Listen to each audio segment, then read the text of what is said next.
दोस्तों, six for justice एक band organisation है और उसने फिर से एक बार रेफरेंडम करवाया।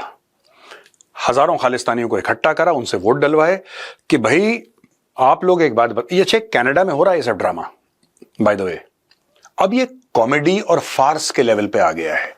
एक जमाने में लोग इसको बड़ा सीरियसली लेते थे, यार क्या बात कर रहे हैं कि पंजाब को भारत से अलग कर देंगे और ऐसा कर देंगे। आजकल सब लोग बैठ के इनकी मजाक उड़ाते हैं। These Khalistanis are bloody cartoons. ये क्या कर रहे हैं देखिए। कनाडा में, जो कि भारत से हजारों दर हजारों किलोमीटर दूर है और तकरीबन 11, 12, 13 घंटे का फर्क है टाइम जोन का, वहां पे रेफरेंडम कर रहे हैं कि वहां पे वोट डलेंगे कि भाई पंजाब भारत में रहे कि भारत से अलग हो जाए। ये इनका रेफरेंडम है। कोई अगर इनको ये समझाए कि भाई कनाडा के रेफरेंडम में आपने कनाडा में लोगों को इकट्ठा करा और कनाडा में लोगों को बोला कि आप वोट डालिए कि पंजाब जो है, भारत का जो पंजाब का इलाका है वो भारत में रहे कि अलग होकर वो खालिस्तान बन जाए, इसका क्या औचित्य, इसका लॉजिक क्या है? इसका लॉजिक क्या है दोस्तों? इसका कोई लॉजिक नहीं है। अगर आपको रेफरेंडम करवाना है, अगर आप में इतनी हिम्मत है, तो आप भारत के पंजाब में करवाइए रेफरेंडम। किसने रोका है आपको? आप करवाइए भारत के पंजाब में। आप बोलिए कि नहीं साहब यहां पे रेफरेंडम होगा। ये कनाडा में करते हैं। अच्छा, लोगों को बेवकूफ बना रखा है। मैं आपको बताता हूं क्यों बेवकूफ बनाते हैं खालिस्तानी, ऐसी हरकतें क्यों करते हैं। एक वीडियो प्ले करा, गुरपतवंत सिंह पन्नू वहां पे लाइव हुए, उन्होंने बोला लोगों को कि जी आ जाओ जी, हम सब लोग मिलकर खालिस्तान, और कनाडा में खालिस्तान बना रहे हैं ये लोग, which is good, Canada deserves it anyway. अब 2-3 बातें दोस्तों, ज्यादातर ये खालिस्तानी झूठ बोलकर कनाडा गए, बिल्कुल झूठ बोल के अपने वतन के साथ गद्दारी करी, भारत के बारे में झूठ बोला, अरे हमारे खिलाफ ये हो रहा है, हमारे खिलाफ कुछ नहीं हो रहा, इनके खिलाफ कुछ नहीं हो रहा। ये खालिस्तानी झूठ बोलकर चले गए कि हम खालिस्तान को सपोर्ट करते हैं। लेटेस्ट तो ये चूरन बेचते हैं कि हम अमृतपाल को सपोर्ट करते हैं, इसलिए हमें मार रही हैं लोग और ये कर रहे हैं और हमारे खिलाफ साजिशें हो रही हैं, ये सब। अच्छा, कनाडा में रूल भी ऐसा है कि अगर कोई असाइलम मांगे, पॉलिटिकल असाइलम मांगे, तो आप उसको मना नहीं कर सकते। तो इस रूल का इन्होंने दबा के फायदा उठाया। खालिस्तानी जहां कमजोरी देखते हैं उसका फायदा उठा लेते हैं, तो इन्होंने पूरे गांव के गांव अपने उठा के ले गए लोग। ठीक है, ऐसी बात नहीं है कि सिर्फ खालिस्तानी, और भी लोग इलीगल इमिग्रेशन करते हैं। लेकिन दोस्तों ऐसा है कि अपने देश को गाली देना, अपने देश के बारे में झूठ बोलना, अपने देश की पूरे दुनिया में इमेज खराब करना क्योंकि तुम्हें वो छोटा सा कागज चाहिए जिसको लोग वीजा बोलते हैं, दिस इज इंडीड शेमफुल। लेकिन शेम एक कॉन्सेप्ट है जो खालिस्तानियों को समझ में नहीं आता। तो बार बार जो ये इलीगली गए हैं इनको इकट्ठा करते हैं, इनको इकट्ठा करके बोलते हैं चलो चलो रेफरेंडम हो रहा है, तुम बताओ खालिस्तान होना चाहिए। वो कहता हाँ हाँ होना चाहिए, पर होना कहां चाहिए? तुम कनाडा में वोटिंग कर रहे हो, तुम कनाडा में वोटिंग कर रहे हो, क्या तुम्हें कनाडा में खालिस्तान बनाना है? अच्छा, मार्क कार्नी जब से बना है, he is a very very practical guy. Justin Trudeau तो गधा था, जस्टिन ट्रूडो को खालिस्तानियों का वोट चाहिए था, इसलिए फालतू में उल्टी सीधी बात, ऐसा हो गया जी वैसा हो गया, वो उस तरीके का पॉलिटिशियन था। मार्क कार्नी ये कहता है कनाडा फर्स्ट यार। मार्क कार्नी ने 2-3 चीजें करी हैं दोस्तों जो कि बड़ी कमाल की हैं। एक तो G20 का समिट हुआ था, उसने ट्रंप को चाबी दे दी। जस्ट इमेजिन, कनाडा का प्राइम मिनिस्टर खुल के पूरी दुनिया के सामने कह रहा है कि यार देखो, अगर ट्रंप के आने ना आने से कोई फर्क नहीं पड़ा, पहली बात।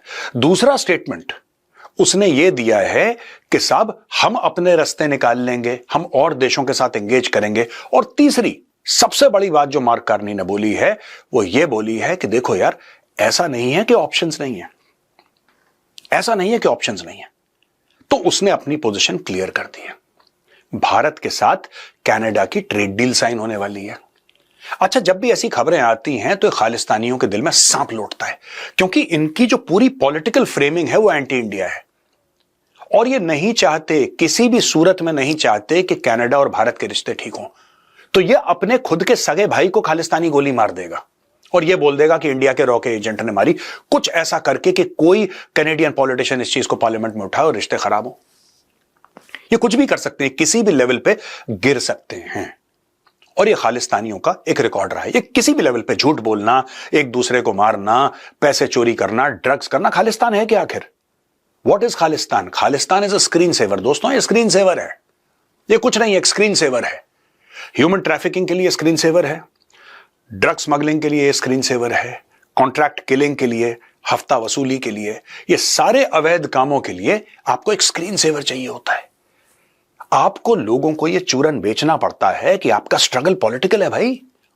जब आप अपने स्ट्रगल को पॉलिटिकल टर्म्स में फ्रेम करेंगे तब जाके आप बोलेंगे कि यार देखो, हमें तो अपने स्ट्रगल के लिए पैसे चाहिए, इसीलिए हम ये सब गलत काम करते हैं। अगर उन्होंने मान लिया कि गलत काम करते हैं तो लोग कहते हैं चलो अच्छा ठीक है, ये काम गलत तो है, लेकिन यार ये फ्रीडम के लिए लड़ रहे हैं ना, after all they are freedom fighters.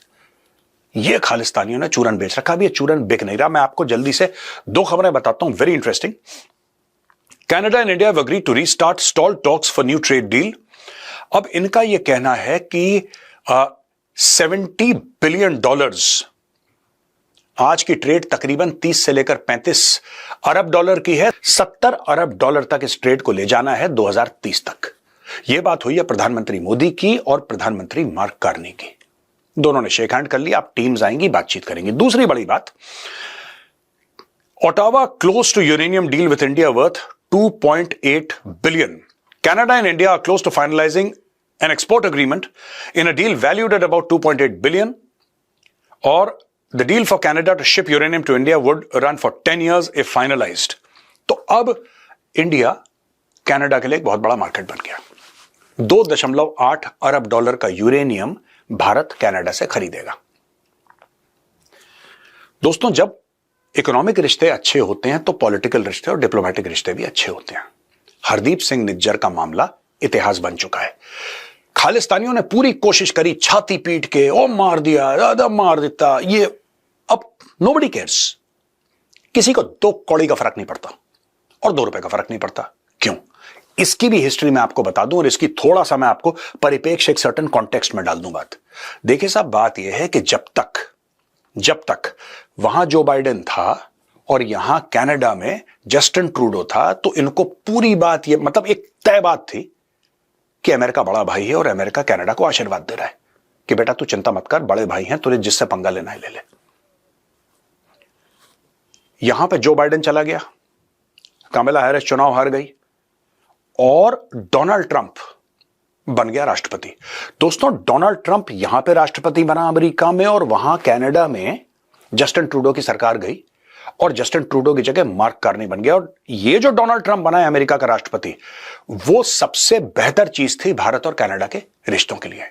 It was the best thing to have happened in the recent years, in the last 10 years, I think, the best thing to have happened to Indo-Canadian relations. Donald Trump taking over as president of the United States. इससे हुआ क्या? सबसे पहले Donald Trump ने Canadians को push करना शुरू करा। 51st स्टेट ऑफ अमेरिका बन जाएगा ये, and the prime minister of Canada will become a governor of a US state. इस तरीके से the Canadians found this very humiliating. They are a proud people, जाहिर सी बात है। They are a peace loving people, they are a neutral people, they are a very proud people also. And they started pushing back. They started boycotting American goods. Donald Trump ने वहां पे दुश्मनी शुरू कर दी जहां पे कोई दुश्मनी थी नहीं। एक्चुअली वहां पे दुश्मनी थी नहीं। और जब G20 के बाद रिपोर्टर्स ने और जर्नलिस्ट ने mark Carney, prime minister of Canada, से यह पूछा कि क्या आप डोनाल्ड ट्रंप से बात करेंगे, उन्होंने बोला कि मेरे पास ऐसी कोई बात नहीं है कि मैं उनसे करूं। अगर कभी होगी, अगर कोई इंपॉर्टेंट बात होगी तो मैं कर लूंगा, लेकिन आज की तारीख, देखिए यह कहना बहुत बड़ा एक डिप्लोमेटिक स्लैप है। प्राइम मिनिस्टर ऑफ कनाडा बोल रहा है कि मेरे पास कुछ बात ही नहीं है करने को यूएस प्रेसिडेंट के साथ। और ये ऐसे 2 देश हैं जो जीने मरने की कसमें खाते थे एक साथ। कनाडा ने अपने हजारों ट्रूप्स मरवा दिए। जब 9/11 हुआ तो पीछे पीछे चले गए, और हजारों ट्रूप सिर्फ 9/11 के चलते नहीं, मतलब अगर आप देखें 20-30 साल का जो पूरा रिकॉर्ड है, 2-3 दशक का, कनेडियन फोर्सेस इराक पहुंच रही हैं, यहां पहुंच रही हैं, तो कई 100,000 की तादाद में कनेडियन सोल्जर्स को या तो चोट लगी या मर मुरा गए, सिर्फ अमेरिकन के पीछे पीछे जाके। और उस कनाडा को यह सिला दिया है कि कनाडा को बोला है कि तुम्हारी खुद मुख्तारी भाड़ में गई, तुम्हारी सॉवरेनिटी भाड़ में गई, तुम्हारा सब कुछ भाड़ में गया, सब कुछ भाड़ में गया, ठीक है, तुम हमारे 51st स्टेट बन जाओ। और किसी खालिस्तानी ने मुंह नहीं खोला। ये खालिस्तानी जो फ्री का खाना खाते हैं कनाडा में, बेरोजगारी भत्ता लेते हैं, किसी खालिस्तानी ने अमेरिका के खिलाफ मुंह नहीं खोला। क्यों? मैं आपको बताता हूं, क्योंकि इनको वहां की भी सिटीजनशिप चाहिए।